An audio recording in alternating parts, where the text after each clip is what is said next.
We'd like to say good morning to everyone and welcome to Sugarland Church of Christ morning Bible study. We're delighted to have you, whether you're in person or online. We have a very interesting lesson today, Solomon's fame. We're looking forward to Brother Earl Scurlock in-depth presentation. We're just delighted to have him impart God's word to us this morning. Let us go to God in prayer. Merciful God, we're so grateful, Father, for this day, for our waking up. Father, for you clothing us in our right mind this day, this worship day, to come out and glean a portion of your holy and divine word. So grateful, Father, for the abundance of blessing you bestow upon us each and every day. Pray never to be ungrateful or not recognize all that you do.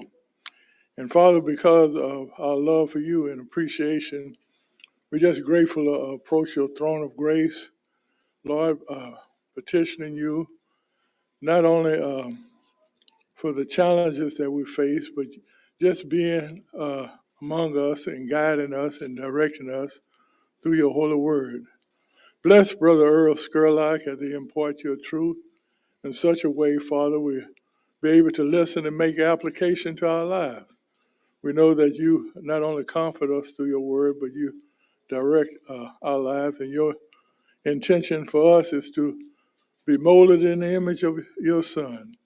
And Father, we're just grateful for the opportunity given us. Bless us, and not only our study, the efforts that we strive to do in your name.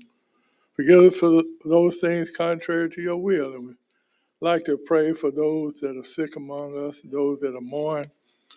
Special request for Brother Dale Golightly, Father, your healing hand upon him, strengthening and blessing. This is our prayer. In Jesus' name we do pray. Amen.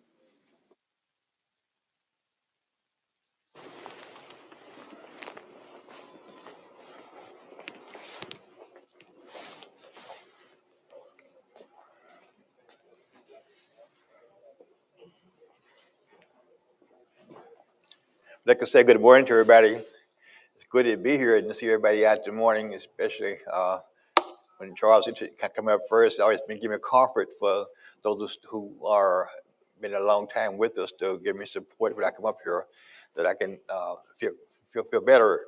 Uh, we're going to look at the lesson today, as it's said, entitled Solomon's Fame.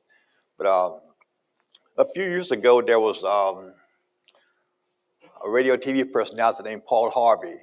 Paul Harvey would tell a story, and it was a subplot to a greater story. And he'd finish his story that evening with, and now you know the rest of the story. This lesson talks a lot about Solomon's fame, but we're going to look at a couple of Solomon's conclusions, and they are the rest of the story. Um, you might say we should have the conclusion at the end, and you're right. But I just want to think that while we go through the lesson and see things that this lesson has about Solomon's fame and wealth and all those things, when we see those things, we want to have in our mind how Solomon concluded. And we see how he got to those conclusions. Oftentimes we come to a conclusion, and those who see our results or hear our conclusion stated wonder how he got there. And I want to say this lesson is going to sort of help us to see how Solomon got there. Solomon's concluded message, the first one, he says, Ecclesiastes 1 verse 12, "While the preacher was king over Israel and Jerusalem, and I set my heart to seek and to search out by wisdom concerning all that is done under the sun, this burdensome task that God has given to the sons of men by which they be exercised." He says, "I have seen all the works that are done under the sun, and indeed all is vanity, grass after wind." Vanity has a concept of lack of fulfillment, of void or emptiness. So Solomon is saying, after I was king and all that I saw, that he says it was like grasp after wind. Solomon said I was still empty and left wanting. And it's not a good situation to be in, to feel unfulfilled and be still wanting. But Solomon felt that way, and he said, well, why would Solomon feel that way? His conclusion was that there is a higher calling. And he said he made a lot of pursuits, and his pursuits, and for lack of time, we won't read them, but take time, if you would, in your own time to read these scriptures, if you would. He says, in first, he concluded that in his pursuits, he sought through wisdom. We know Solomon is famous for having been blessed by God to have great wisdom. But Jeremiah says to not to glory in the man's own wisdom, but glory in the wisdom of God. And so Solomon, you might say, might have missed the point there because he had much pride in his great wisdom. He said he sought fulfillment in pleasures. We found that pleasures are fleeting. He sought fulfillment in possessions, but possessions are temporary. Remember the principle that's told in Luke chapter 12 about the rich man who has built great barns, and he concluded that this rich man was a fool because he didn't recognize there was some value. In popularity, he sought fulfillment in pursuit of popularity.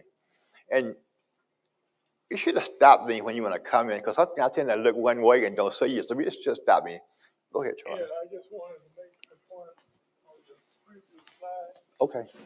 He notates that under the sun, and you mentioned it, pretty much the focus is on what transpires on the time side of life.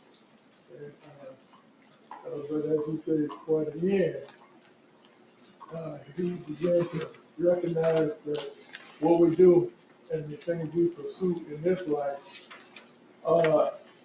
is not important in the eternal life. And I think you mentioned the main conclusion is to fear God and keep His commandments. And sometimes we do the reverse. We get wrapped up in this world, our activities, this, that, and other. We don't never have space for pursuing God, His righteousness, His will for our lives. And I like that point throughout the book. He's one that if we read it, we can learn, hey, what I'm doing with my life. Solomon's already been there and done that. And I need to change the direction. That's the point of it. But on borrowed page out of our brother Tony Kelly's book, you must read my lesson. Because I want to make that point later on. I remember once we did a prayer, and Brother Baker said to me, I'm just going to say temptation now.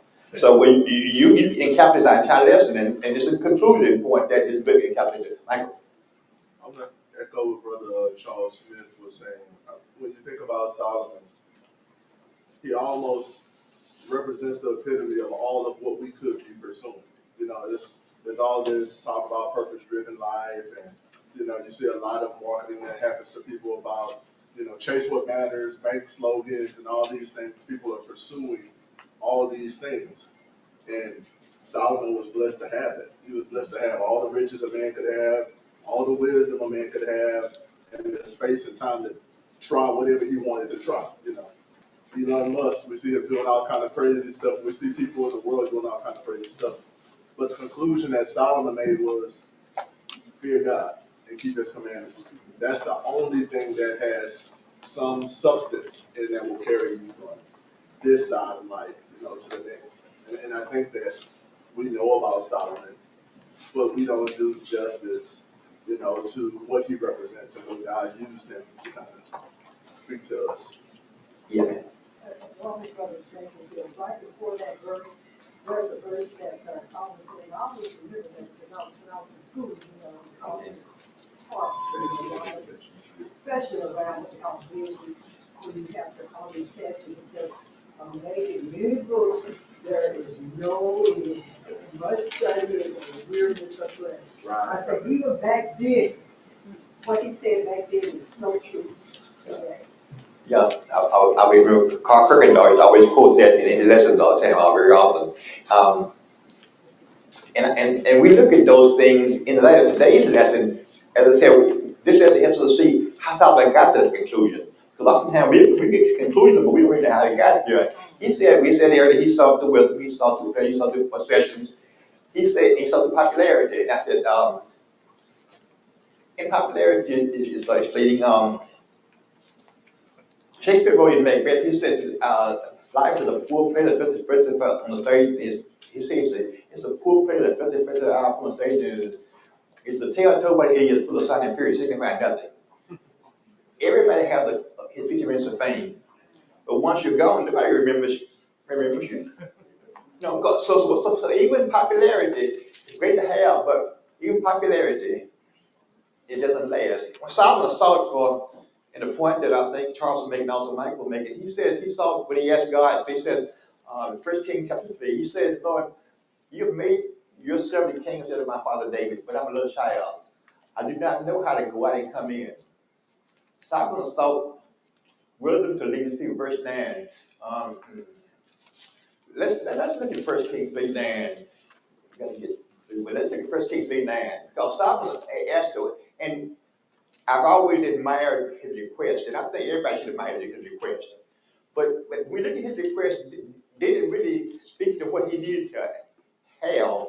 And that's why I said this lesson we have to see the rest of the story. In 1 Kings 3:9, he says, I got that.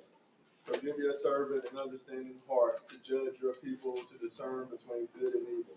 For who is able to judge this great people of good? He says, I'm willing to judge this great people.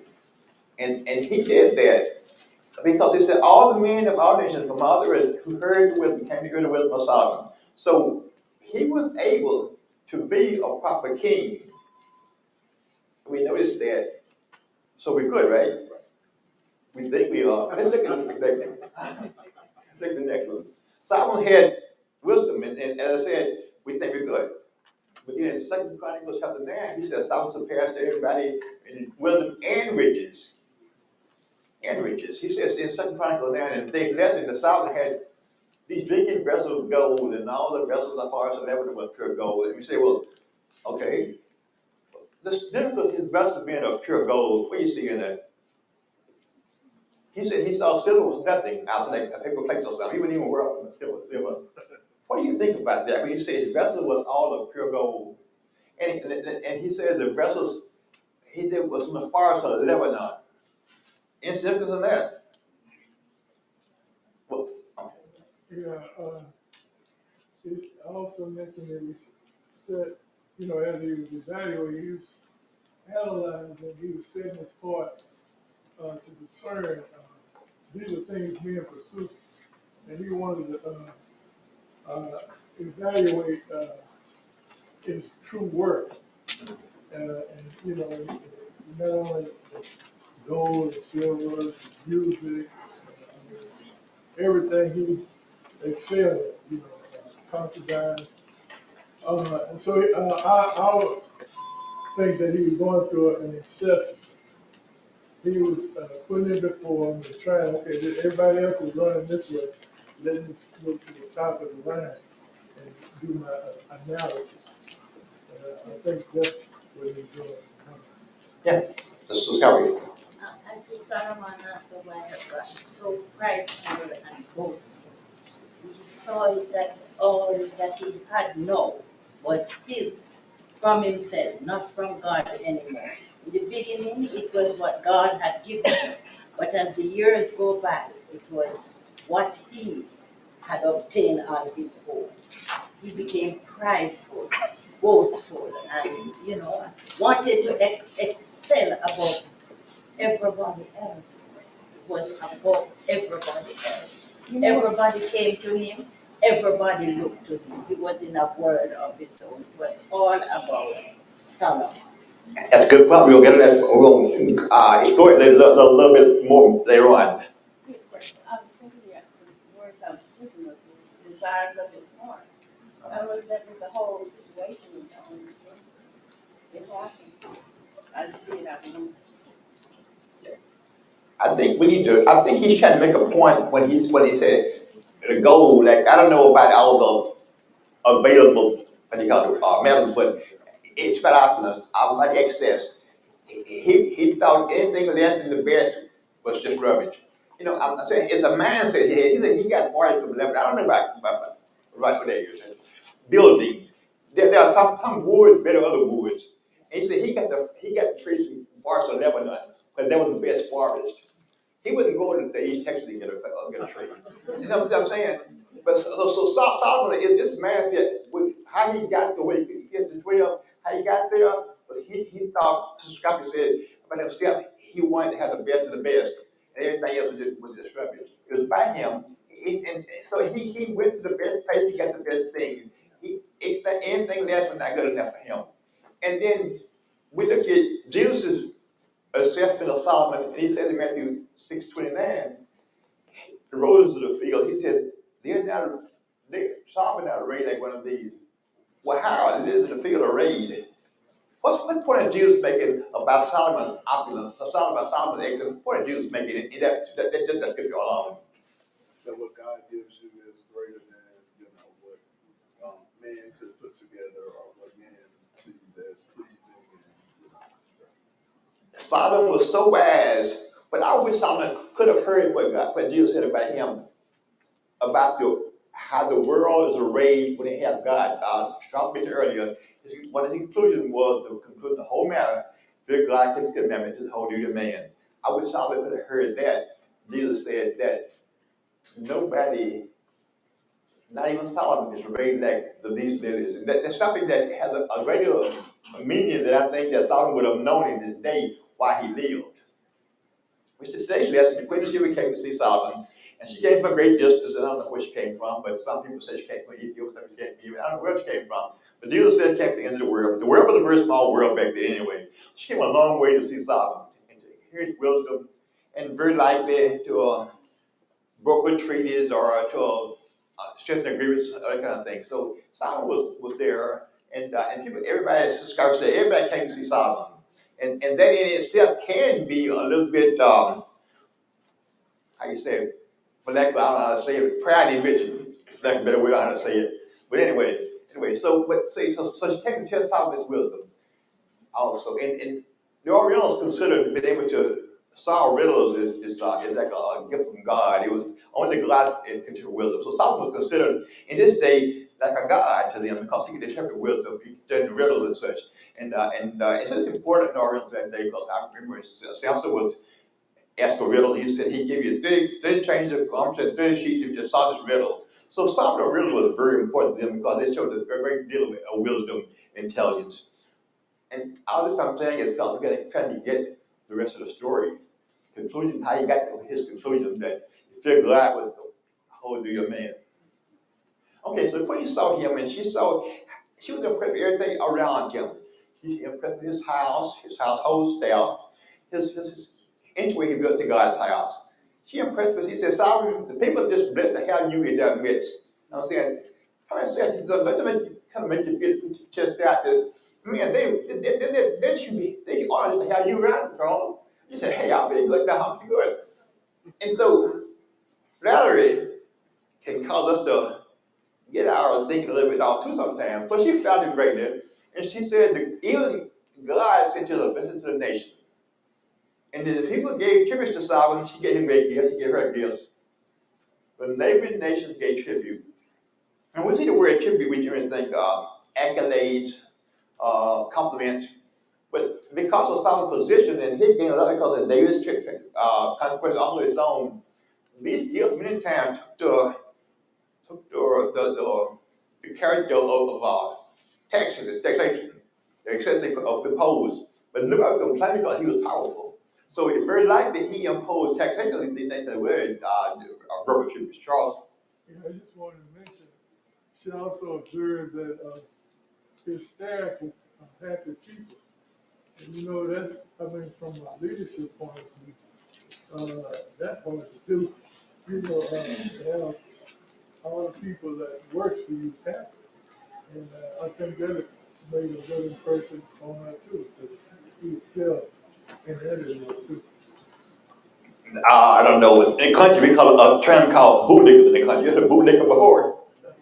No, you never heard it before. Okay, some people will play up to you because you are powerful, and they, for lack of a better term, will kiss your boots. So the idea was that not that the people around him were so happy as she thought they were, but they tend to be happy. Why? Martin? Years ago, I did a paper in school on the Queen of Sheba, and like you said earlier, that the world was much smaller then. So the area where she was coming from was from the east. And looking at the map back then, east was more like you said, Ethiopia, but she was overwhelmed with his what he owned. Even the little the small things that she brought to him were minor in her mind compared to what he had. So Okay, yeah. She bought gifts, and everybody bought gifts because they would make Solomon happy. yes, And now, I'm gonna do one of those Parker things. But I said there's a group of OJs. You know, OJs saying backstabbers. They smile in your face, but they want to take your place because they're backstabbers. So they brought gifts, yeah. But the context of the bears, they weren't just because they were happy to let him to sin. They were playing up to him because his power and he had many treaties that were very rich to him, and they many times wanted to invest themselves as well. So that's the idea I'm trying to say. Okay, I'm sorry. Before that, long time ago when Israel first went to king, and Samuel was very upset about it, he was sorry for it. And God told Solomon, tell people what will happen. If you get that for a minute, let's read 1 Samuel chapter 8. Read a couple of verses there for me, because I want to set the tone I'm trying to say. He said, you get a king, but you don't know what you're asking for many times. So if you got first Samuel 8, read a few verses, 20 verses down, and we'll stop it and get the feel of it. Now therefore heed their voice. However, you shall soundly warn them and show them the behavior of the king who will reign over him. So Samuel told all the words of the Lord to the people who asked him for a king. And he said, this will be the behavior of the king who will reign over you. He will take your sons and appoint them for his own chariots and to be his horsemen, and some will run before his chariots. And he will appoint captains over his 1,000 and captains over his 50, will set some to plow his ground and reap his harvest. Oh, hold right there a minute. Hold your thing right there. We said the queen said, man, your people are happy to be in your presence. But what they were really subjected, and so they weren't necessarily happy, but they were subjected, so they didn't look happy. They smile on your face. Keep going. Verse 13, he will take your daughters and to be perfumers, cooks and bakers. He will take the best of your fields, your vineyards and your olive groves, and give them to his servants. Okay, that's good. You get the feel of that. He's going to take what you work hard for and put it in his treasuries. He's going to be rich, but people are poverty to go poor. And he's going to take from you and you're going to serve him basically. And this is what you want, and this is yours, the king. But now, they got the king, but also because he great power, he had great. I said there was a word they put in there. I said opulent. I said I put it there. It's like he had excess in a lot of things. Deuteronomy 17. He said to them, Moses, right? Deuteronomy said, don't accumulate stuff. Don't accumulate stuff. It wasn't that God was against wealth. Accumulating stuff many times puts your focus on the stuff you accumulate, and so he warned against that. So the warning that Solomon should have heard was not heeded necessarily, because he still gained those things. Okay. So we just stop you. So everybody had allowances, okay? I'm going the wrong way. I'm going. Go ahead. When I read that part, each time I study that part, I think of today, especially in smaller countries. You find the leaders of the country, they live in luxury, and that is the poor people. They have to pay all these bills no matter what. They have to pay it, or they take away the little land or things like that. And I mean, the lesson is coming down from Solomon time, just to know to where we are today. Take from the poor, and the rich becomes richer because they are head of government and they get so and so. And the little man down there is struggling, not even able to feed his children. That is what I take away from that part of the lesson there, where Solomon and his servants and the way they live in that amount of luxury. Today, where we are, where our people live in luxury, and the smaller man is just trying to make it a day at a time. But when they see you, and when we have coronations, and when we have everybody is out there rejoicing, as if everything is just. Now, I don't pretend to know about the British royalty, but when I hear about the salaries of Prince William and the salaries of Andrew, the salaries of the king, I said, what, what do they really do? That's what I say. What do they really do? And, I mean, they're not really ruling, but they're very wealthy. And I said, people contribute to their wealth, and they're happy to do it on the surface, okay? So we say that Solomon's great wealth. Solomon's great wealth. Anybody? So he had great wealth. Okay, so he had these shields made of gold. He had an ivory throne. I mean, so the ivory throne was he had these statues that would lead to the throne. We mentioned about his household articles, his making things were made of gold. And he had a great maritime fleet. All this kind of things showing how he contributed to all the rest of the nations around about him. He got great horses from Egypt. I said, wait, Egypt? I read that. They left Egypt, but it reminded me of Lot's wife. Did Solomon look at the opulence of Egypt and want to emulate that? They were the nation that they left. They were the nation that had enslaved his folk for when he got horses for Egypt had great horses, great chariots. And all this spoke about his great pride. Ecclesiastes chapter 2, let's read verse 18 and 19. Ecclesiastes 2, let's read verse 18 and 19. And look, that's what I'm going to get at because it speaks to his great pride. Great pride. Because every man leaves a legacy, but is pride legacy? Ecclesiastes chapter 2, let's read verse 18 and 19. Thus I hated all the fruit of my labor for which I had labored under the sun. For I must leave it to the man who will come after me. And who knows whether he will be a wise man or a fool. Yet he will have control over all the fruit of my labor for which I have labored by acting wisely under the sun. This too is vanity. It's nothing wrong with leaving something to your children and after you. But he says that the principle there is what? It's going to be gone. Like, you can't keep it. And the man that you leave it to, he says, might be a fool. I mean, I mean, you work hard for what you get, and you say, I want to leave it to my children. I want to leave it to my legacy to my children. But many times, they don't appreciate the way you appreciate it. That's the idea. So Solomon had a great legacy. What was Solomon's legacy? We know about Solomon. He had a son, and Rehoboam. But what Rehoboam do? The thing that's he tried to undo the taxation that Solomon had imposed on the people. They said, if you undo some of the taxation, if you release the burden of taxes, we will serve you. Because Solomon had too much burden of taxation, but nobody said it while Solomon lived. I'm saying it seemed that she said, people say, it's happy to have you tax them. But what if they happy? Because as soon as he was going, if he ever released taxation, and everyone later on, when he came, somebody something, when he was king, Solomon had gold vessels and things, and the king took away. He made bronze ones. We talked earlier about what gold represented. What does bronze represent? Sometimes bronze represented second class stuff. So gold was the best, bronze was less than the best. So when Rehoboam became king, he would pay, when they took the gold vessels, he paid with bronze vessels.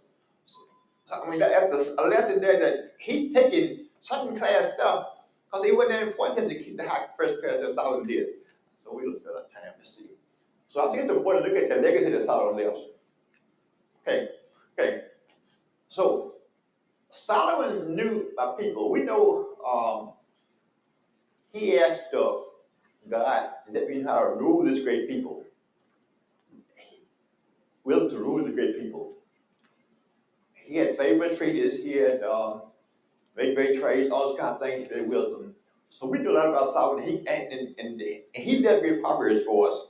But I'm saying he left things that we need to live by. Solomon has to read, pride goes for destruction. They were deprived their instant judgment. Oh, it's a great proverb, right? So Lee, one of the great things that he did show wisdom was he had the two prostitutes came with the babies. And you know the story. He divided the child, and the one said, "Don't divide the child." And so his wisdom was very much talked about. And this is an example of his wisdom, how he ruled. But was he missing something though?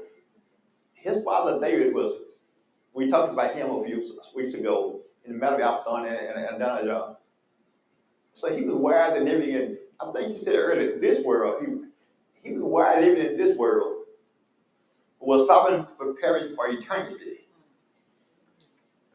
What about the wealth they had? What about the popularity of things? Like I said earlier, he believed somebody else is maybe a fool. It's not important.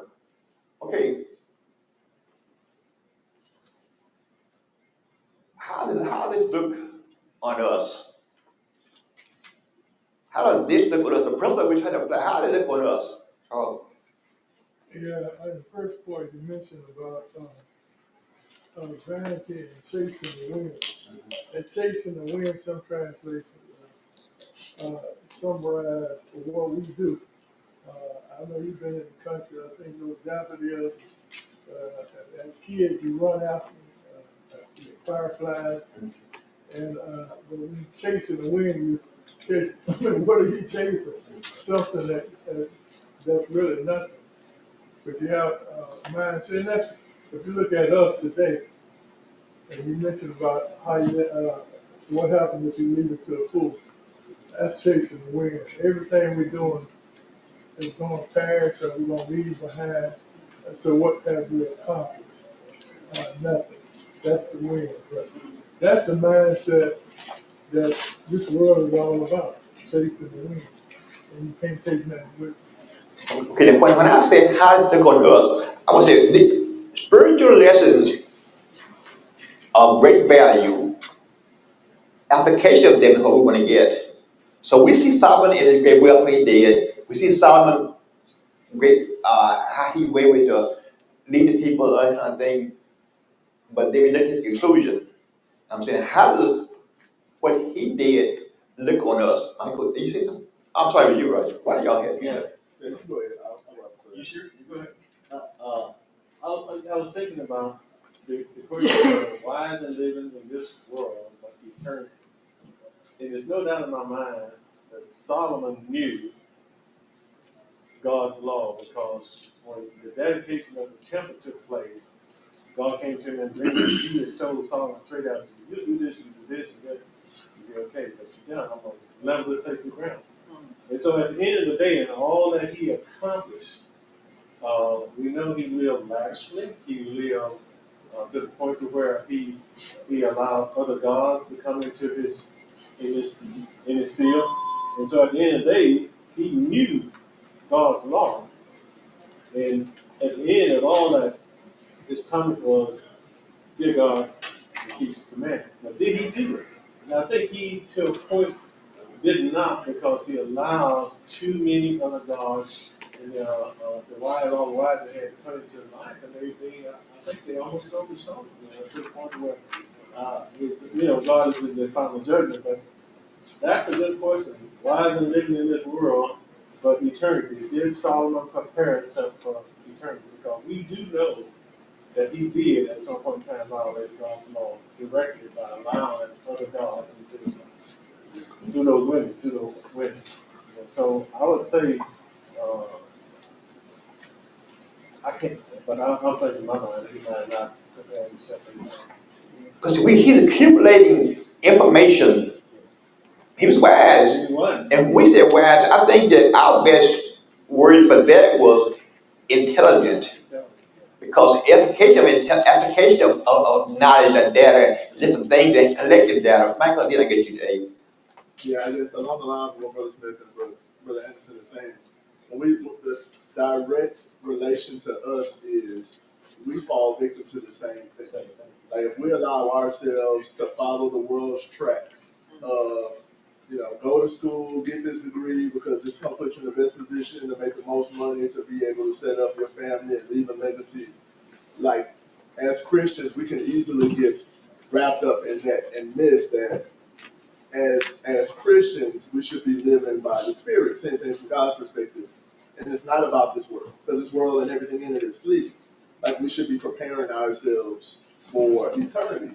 And so the message about, Solomon saying, at the end of the day, I did all this stuff to build up this wealth, and I don't know what's going to happen to it when I'm gone. We should take that, and think about hey, we have a responsibility while we're on this earth to do, provide and take care of and manage the things of God. But that's not the primary focus. Like, we got to be able to prepare ourselves for eternity. So it's a direct relation to us. Okay, I want to get practical. Hey, go ahead. Well, I was looking at something, there was two things, and it's basically what they were saying, but, to me, he lost his focus when he started accumulating. He started accumulating so much stuff, and then he started talking about I.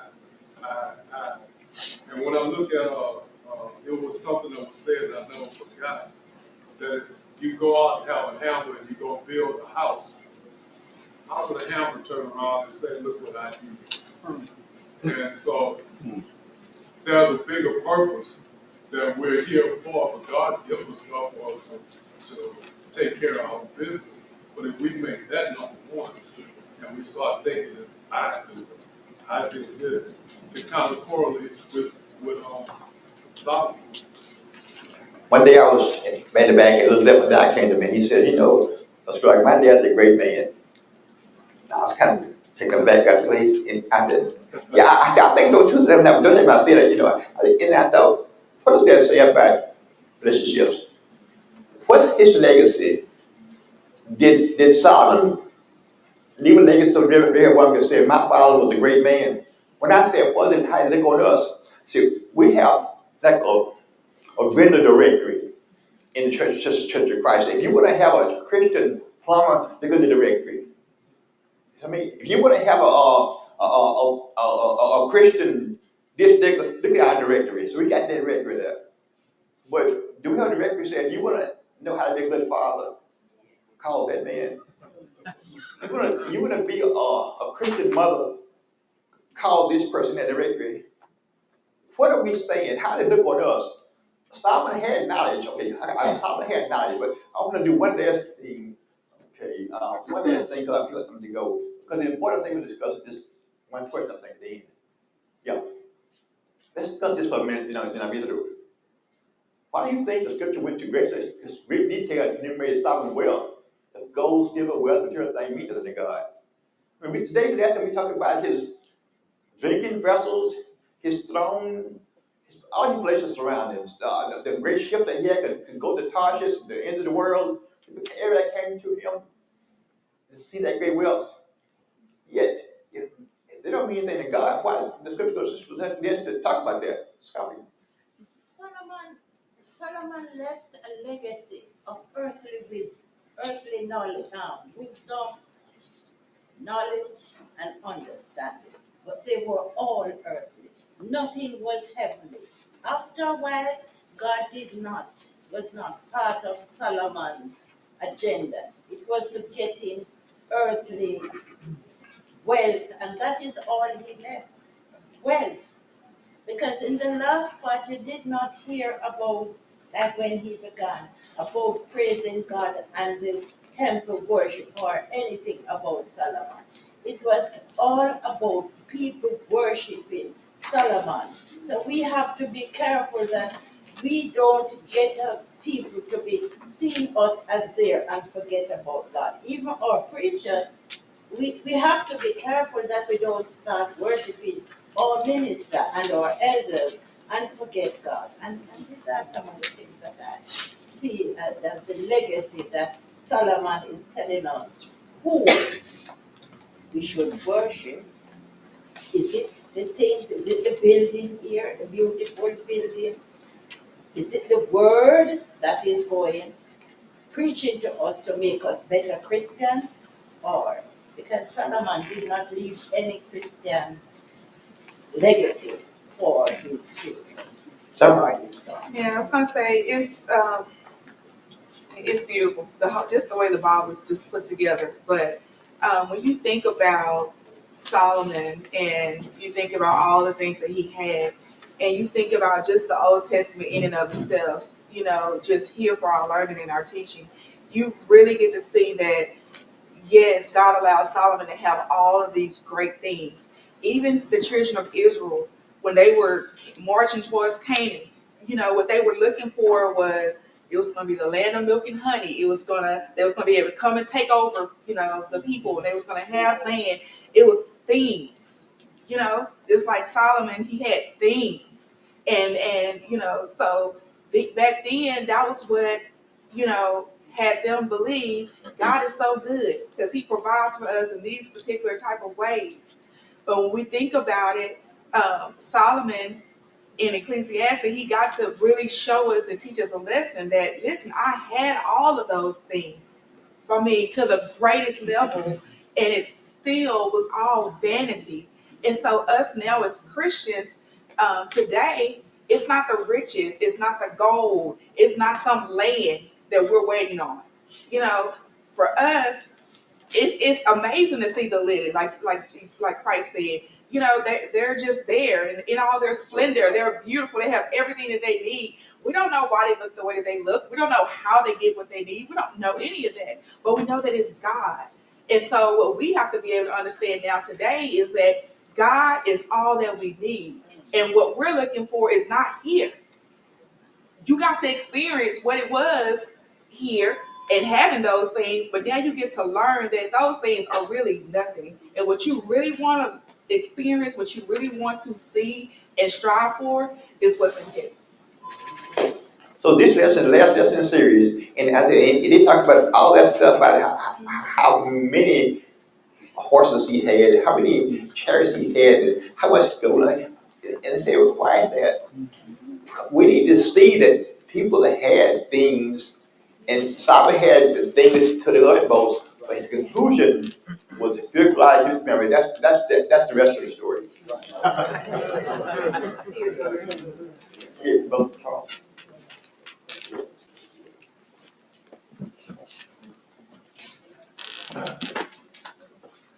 That was a good prayer. Come on, lesson. Let us go to God in prayer. Merciful God, we're so grateful, Father, for being able to hear your word taught in such a way.